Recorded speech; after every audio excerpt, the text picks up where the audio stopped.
Het belangrijkste nieuws voor u op een rij gezet en we beginnen met het bericht dat de productie van asfalt later begint. Dat schrijft de Extra vandaag na een gesprek met de directeur van Refineria di Curaçao, Patrick Newton. De productie begint niet eind mei, maar pas in september. De productie zal worden uitgevoerd door het bedrijf Global Oil. Global Oil die produceert asfalt voor de markt in Curaçao, maar ook voor daarbuiten. Hij heeft besloten bepaalde aanpassingen in hun planning te maken.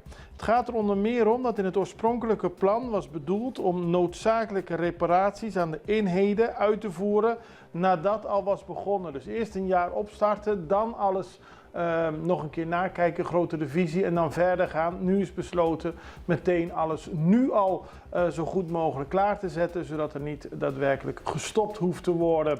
Dat zegt Patrick Newton, die niet aangeeft dat de uitstel daadwerkelijk afstel is. En het is belangrijk voor Curaçao dat er weer meer activiteiten bij Refineria di Curaçao plaatsvinden, zegt Newton, omdat op die manier de boel weer draaiende kan worden.